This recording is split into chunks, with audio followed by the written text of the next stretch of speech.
Shalom, praise the lord.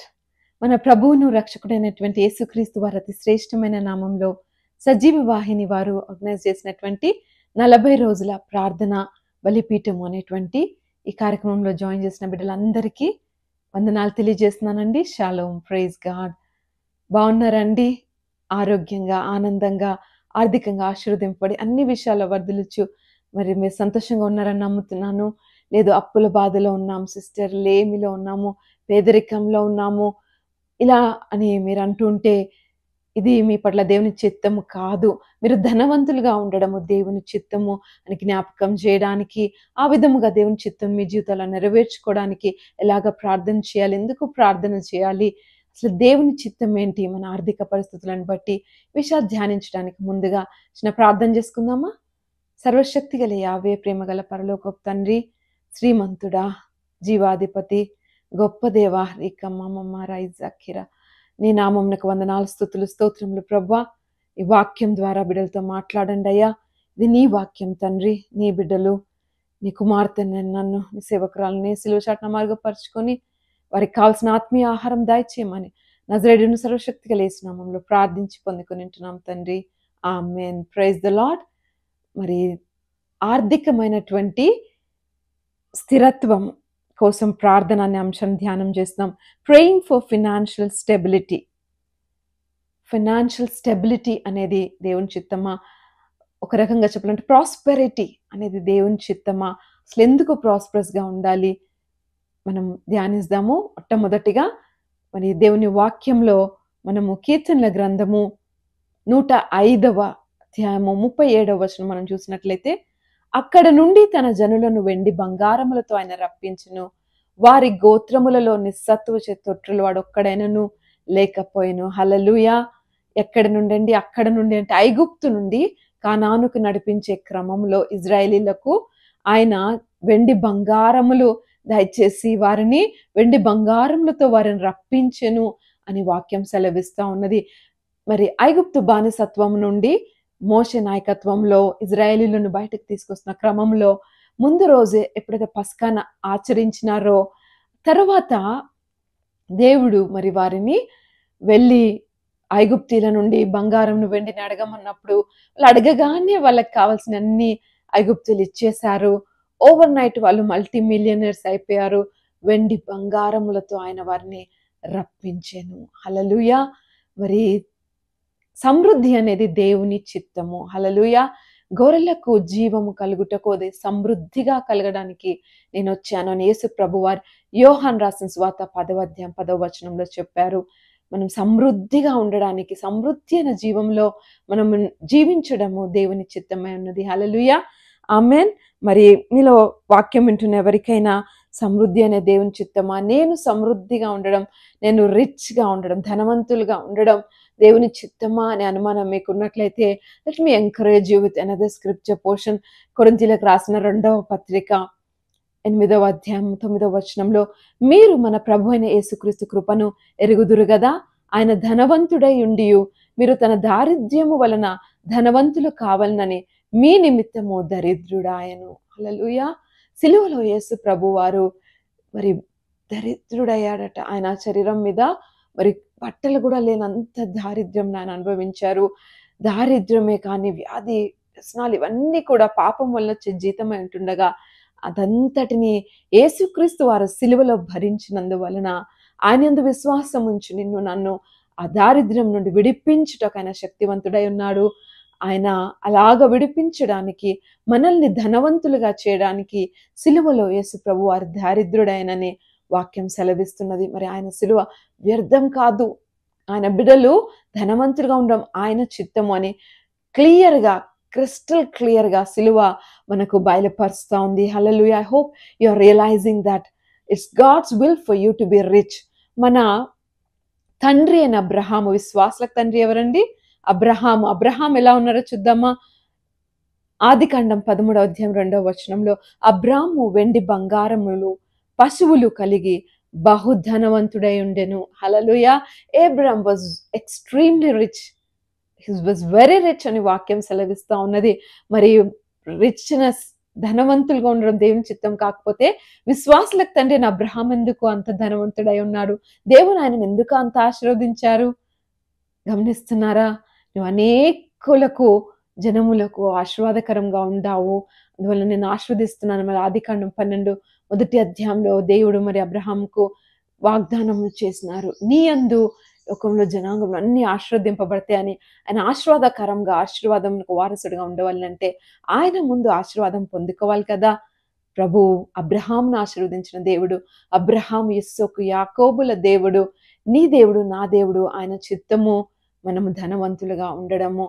మీరంటారు ధనవంతుడు Lazarus కథలో sister, మరి ధనవంతుడు నరకానికి వెళ్ళాడు, మరి గాయాలు, కుక్క నాకేటువంటి దెబ్బలు, గాయాలున్న లాజరస్ ఏమో మరి పేదవాడైన లాజరస్ పరలోకంకి వెళ్ళాడు అంటారు. అయితే పేదవాడైన లాజరస్ వెళ్ళి మొట్టమొదటిగా పరలోకంలో ఎవరిని కలుసుకున్నారండి? అబ్రహామునే కదా. అబ్రహాం రొమ్మున అనుకున్నారు కదా. మరి ధనవంతులు పరలోకానికి వెళ్ళరు అంటే అబ్రహాం ఎలాగా వెళ్ళారండి?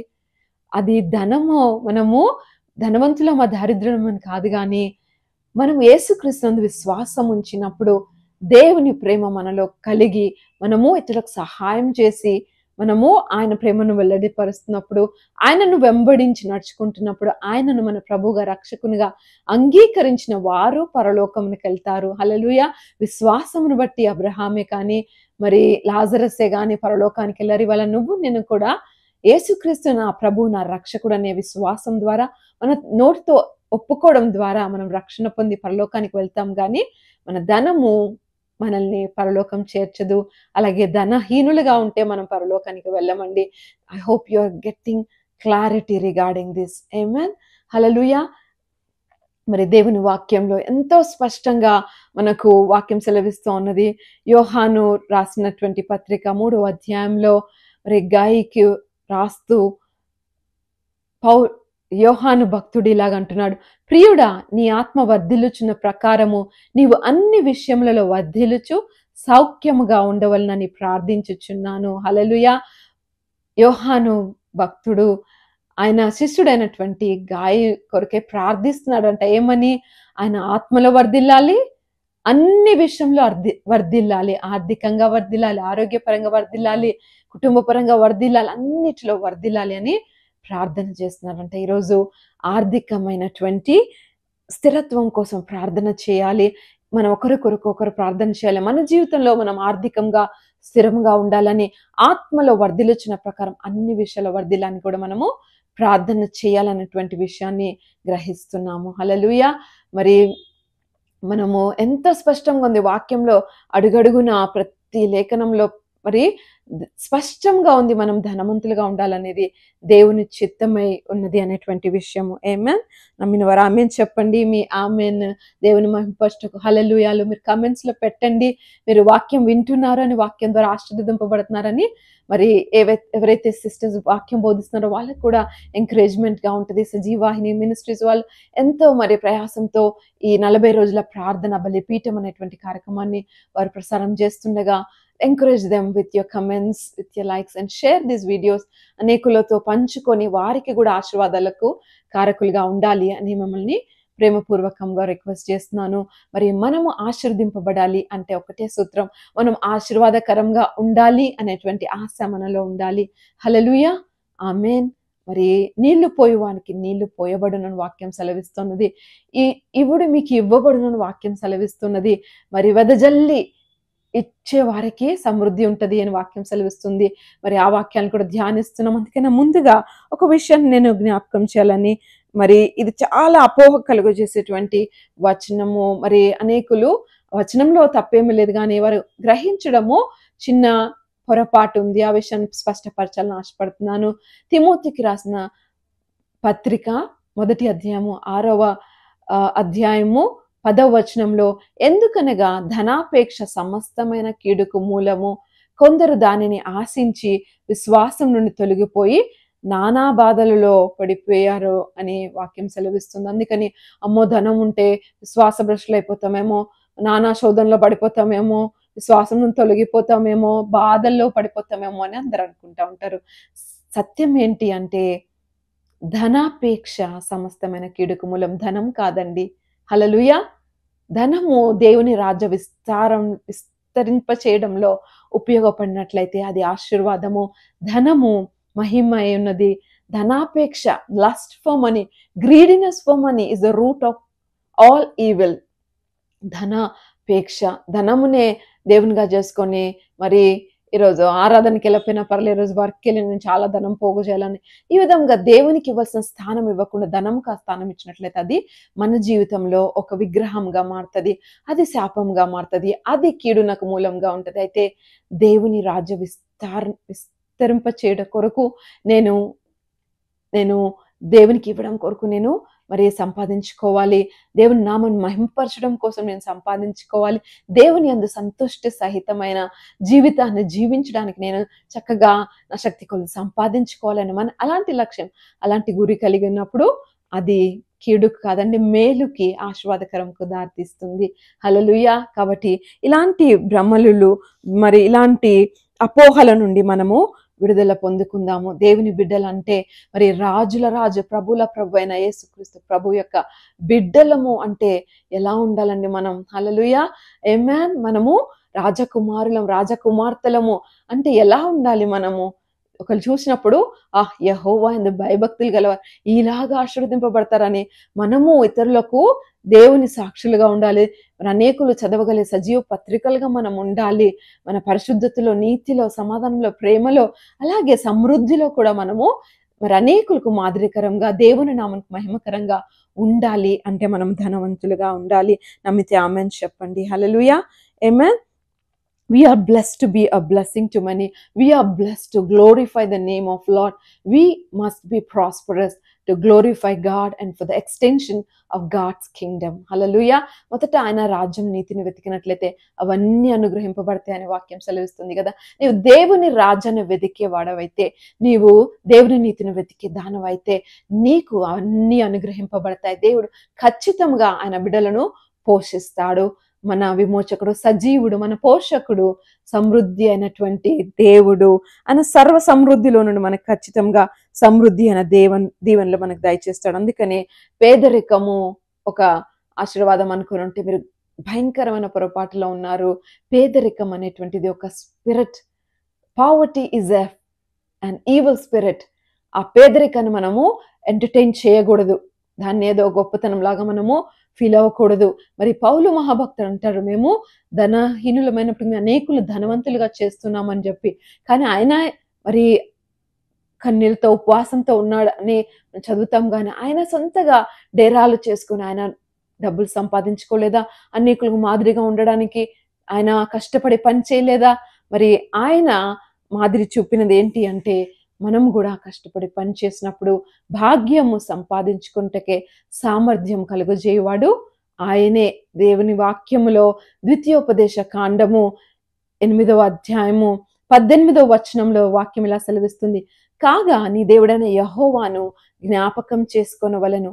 ఏలయనగా తాను నీ పితరులతో ప్రమాణం చేసినట్లు తన నిబంధనను నేటివలె స్థాపింపవలనని మీరు భాగ్యము సంపాదించుకొనుటకే మీకు సామర్థ్యము కలుగజేయువాడు ఆయనే. హల్లెలూయా. ఆయన మనకి సామర్థ్యం కలుగజేస్తారంట. దేనికి? భాగ్యం సంపాదించుకొనడానికి. ఎందుకు భాగ్యం సంపాదించుకోవాలి? ఆయన మన పితరులతో ప్రమాణం చేసిన ఆ నిబంధనను స్థాపింపవలనని ఆయన భాగ్యము సంపాదించుకుంటకే సామర్థ్యం కలుగజేస్తారట. Prosperity is a covenant practice.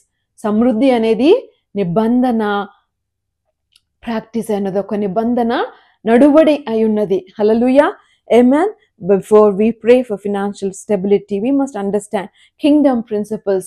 మనము దేవుని రాజ్యం యొక్క నియమాలను, సూత్రాలను మనం తెలుసుకొని వాటిని ఆధారం చేసుకుని ఎప్పుడైతే ప్రార్థన చేస్తామో ఖచ్చితంగా మన జీవితాల్లో ఆ ప్రార్థన గొప్ప బ్రేక్ త్రూని, గొప్ప విడుదలని, గొప్ప దీవెనలను తీసుకొని వస్తుంది. హల్లెలూయా, ఆమేన్. మరి దేవుని వాక్యం సెలవిస్తా ఉన్నది మలాకి గ్రంథము 3వ అధ్యాయం 10వ వచనంలో, నా మందిరంలో ఆహారం ఉండునట్లు 10వ భాగమంతయు మీరు నా మందిరపు నిధిలోనికి తీసుకొని రండి.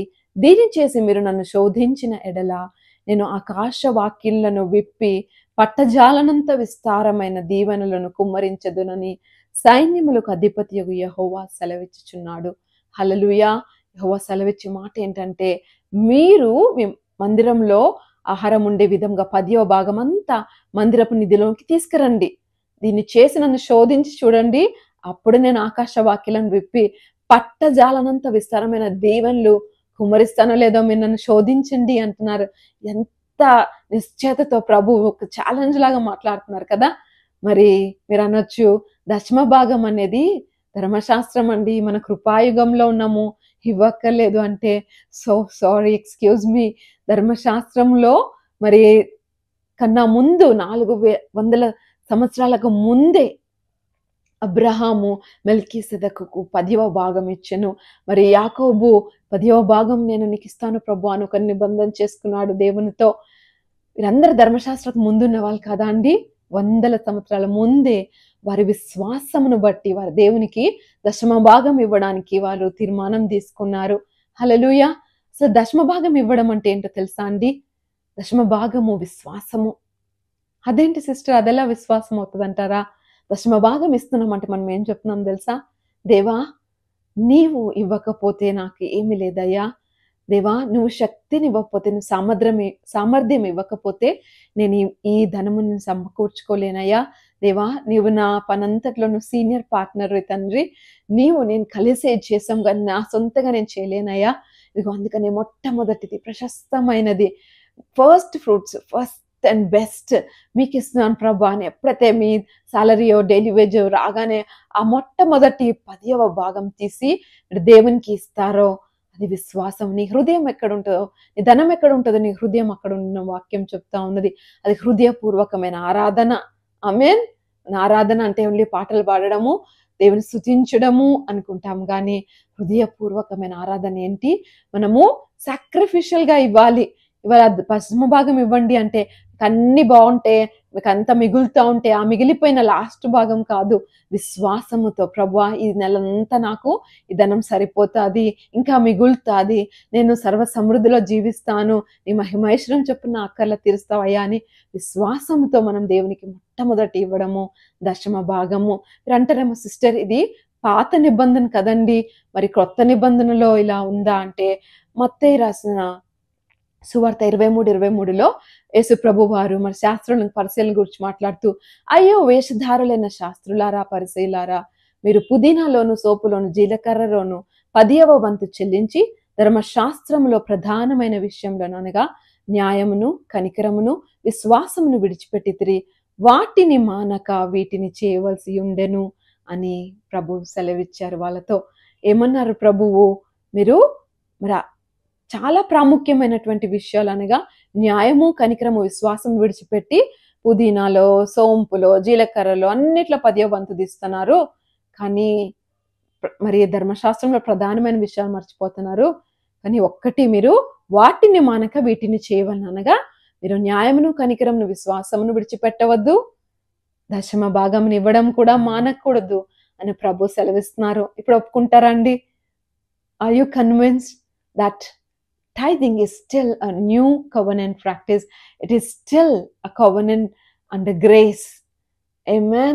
ఎందుకు దేవునికి 10వ భాగం ఇచ్చినప్పుడు ఏమవుతుందో తెలుసా? మిగిలిన 90వ భాగము ఆ 90% బ్లెస్ అవుతుంది.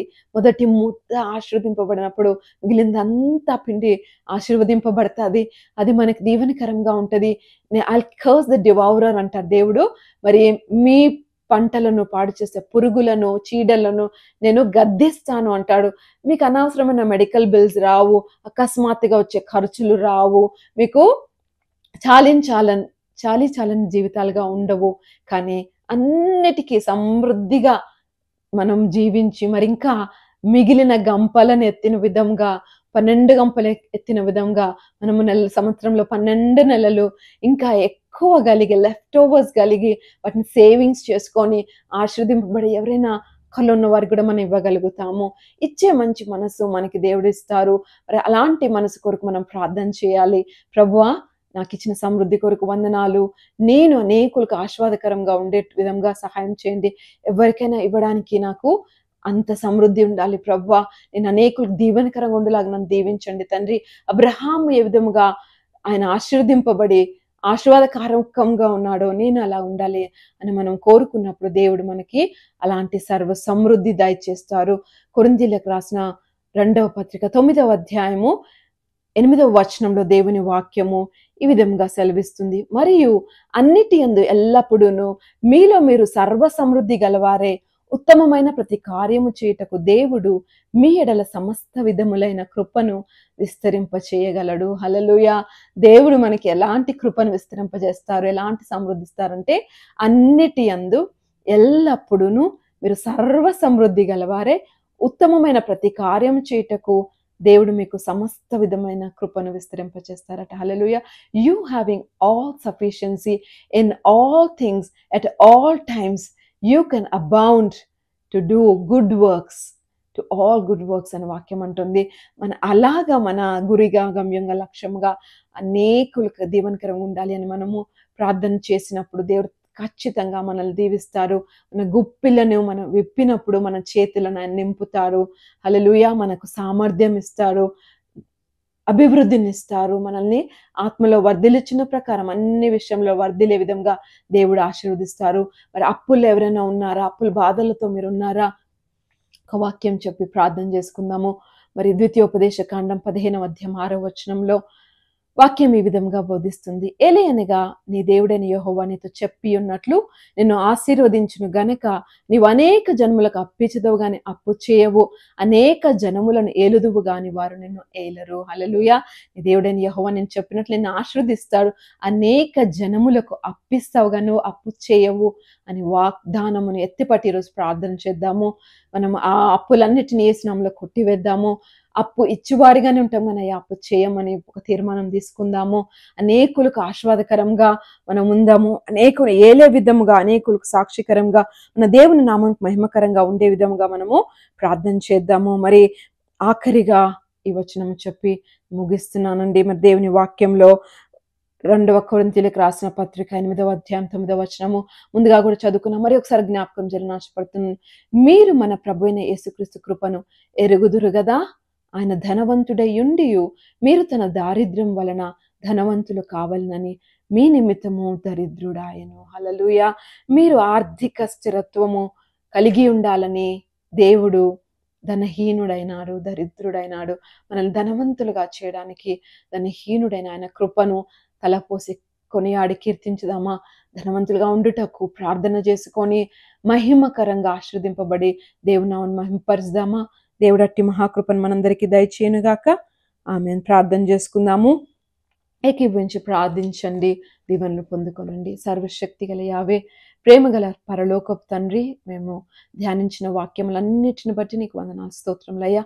నీ వాక్యము వెల్లడి అగుట తోడనే వెలుగు కలుగును. అనేకుల హృదయాల నీ వెలుగు కలిగి ఉన్నందుకే నీకు వందనాలయ్యా. బిడ్డలు నాయన సమృద్ధి నీ చిత్తమని గ్రహిస్తుండగా మమ్మల్ని ధనవంతులుగా చేయాలని నువ్వు సెలవుల దరిద్రుడవైనావని తెలుసుకుని ఉంటుండగా అయ్యా, ఇదిగో వారితో ఏకీభవించి నేను కూడా ప్రార్థన చేస్తున్నాను అయ్యా. వారి చేతి పనులను దీవించండి, వారి నాయనా చేతి పనులు వారికి స్థిరపరచండి, భాగ్యం సంపాదించుకుంటకే సామర్థ్యం కలుగజేయండి, ఆర్థికమైన స్థిరత్వాన్ని దయచేయండి. Make them financially stable lord నాయన. ప్రతి సత్కార్యమునందు అనేకులకు ఇచ్చువారిగా, అనేకులు అప్పిచ్చేవారిగా, అనేకులకు వారు నాయనా మరి ఆశీర్వాదకరంగా ఉండులాగున వారిని ఆశీర్వదించండి, దీవించండి. వారి చేతులను దీవించండి అయ్యా. వారి చేతి పనులను ఆశీర్వదించండి. ఎవరైతే అప్పుల బాధల్లో, ఇబ్బందులలో నాయన కృంగిపోతున్నారో వారిని నాయన విడిపించండి. యేసు నామములో ప్రతి అప్పును కొట్టివేస్తున్నామయ్యా. అనేకులకు అప్పిచ్చేదరు కానీ అప్పు చేయవు, నువ్వు పైవాణిగానే ఉంటావు కానీ తలగా ఉంటావు కానీ అని వాక్యం సెలవిచ్చిన ప్రకారం బిడ్డలను ఆశీర్వదించండి అయ్యా. అప్పిచ్చేవారిగా ఆశీర్వదించండి. వారి అప్పులు కొట్టివేసి అప్పిచ్చే స్థితిలోనికి వారిని ఆశీర్వదించండి అయ్యా. దశమ భాగం గురించినటువంటి విశ్వాసం వారికి దయచేయండి. వాక్యంలో సమృద్ధిని గురించినటువంటి అయా నిబంధన కార్యంలో గురించిన విషయాన్ని గ్రహింపుని బిడ్డలకు దయచేయండి అయ్యా.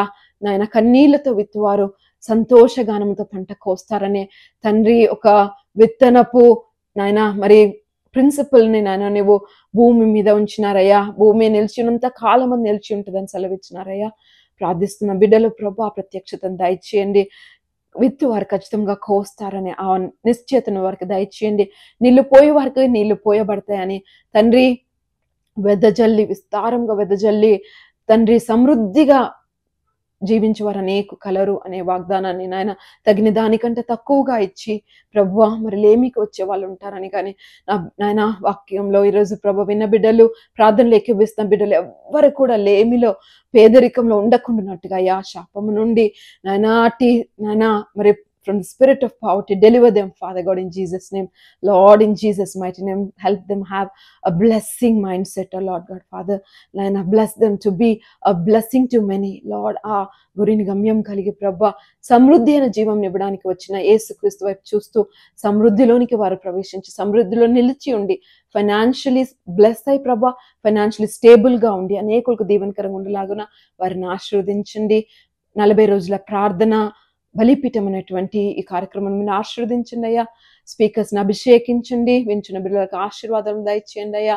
మేమందరం నాయన ఈ ప్రార్థన బలిపీఠంలోను మా వ్యక్తిగత జీవితంలో, మా కుటుంబ జీవితంలో, మా సంఘపు ఆరాధనలో మా ప్రార్థన బలిపీఠాలని మేము రిపేర్ చేసుకుని 40 రోజుల్లో ట్రాన్స్ఫార్మ్ అయ్యి బ్లెస్సింగ్గా ఉంటే కృప దయచేయమనయ్యా. ప్రార్థనలోకి విసిన ప్రతి బిడ్డ పైన నీ పట్టజాలంత విస్తారమైన దీవెలు కుమ్మరించి మహిమ గంత ప్రభావాలు మీరే పొందమని నజరేయుడును సర్వశక్తిగల యేసుక్రీస్తు అతి శ్రేష్టమైన నామంలో ప్రార్థించి పొందుకొని ఉంటున్నాం తండ్రి. Amen. Praise the Lord. Shalom.